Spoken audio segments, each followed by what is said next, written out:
গৃহযুদ্ধের 1 বছরের মাথায় দুর্ভিক্ষের দ্বার প্রান্তে দক্ষিণ আফ্রিকার দেশ সুদান। এই দেশটিতে তীব্র খাদ্য নিরাপত্তাহীনতায় রয়েছে 1,80,00,000 মানুষ। পরিস্থিতি এতটাই খারাপ যে ক্ষুধা নিবারণে রোপণের জন্য যে ফসলের বীজ রাখা হচ্ছে সেটাই খাচ্ছেন কৃষকরা। গাছের পাতা সিদ্ধ করে অনেককেই খেতে দেখা যাচ্ছে। গেল বছরের এপ্রিল থেকে শুরু হওয়া সংঘাত সহিংসতায় নাজুক আফ্রিকার দেশ সুদান। দেশটিতে ছড়িয়ে পড়েছে তীব্র ক্ষুধা।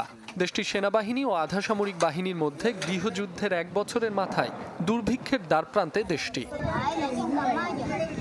ক্ষুধা নিরীক্ষণে বিশ্বব্যাপী স্বীকৃত ইন্টিগ্রেটেড ফুড সিকিউরিটি ক্লাসিফিকেশন অনুসারে সুদানের তীব্র খাদ্য নিরাপত্তাহীনতায় আছে 1,80,00,000 মানুষ।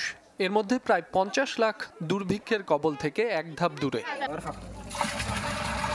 খাদ্যের সন্ধানে বাড়ি ছেড়ে হন্যে হয়ে ঘুরছে মানুষ। পশ্চিম দারফুরে ফসল লুট হওয়ায় ক্ষুধার জ্বালা মেটাতে রোপণের জন্য রাখা ফসলের বীজ খাচ্ছেন কৃষকরা। কর্ডোফান অঞ্চলে খাবারের জন্য অর্থ জোগাতে আসবাবপত্র ও কাপড় বিক্রি করছেন অনেকে, আর গাছের পাতা সেদ্ধ করে খাচ্ছেন খার্তুমে অবরুদ্ধ বাসিন্দারা।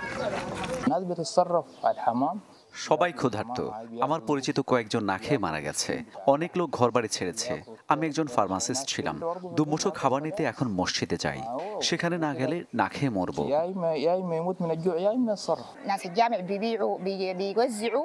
দিনের পর দিন মানুষ না খেয়ে থাকছে। ক্ষুধা মেটাতে শিশুরা গাছের পাতা কুড়িয়ে খাচ্ছে। আমি আমার জামা কাপড় বিক্রি করেছি যেন আমার বৃদ্ধ মাকে কিছু খাবার দিতে পারি। যুদ্ধে দেশটির বাস্তুচ্যুতিও প্রকট আকার ধারণ করেছে। জাতিসংঘের তথ্য মতে বিশ্বব্যাপী প্রতি 8 জনের 1 জন অভ্যন্তরীণভাবে বাস্তুচ্যুত হয়েছে দেশটিতে। বাস্তুচ্যুতদের মধ্যে ছড়িয়ে পড়েছে ম্যালেরিয়া ও অন্যান্য রোগ।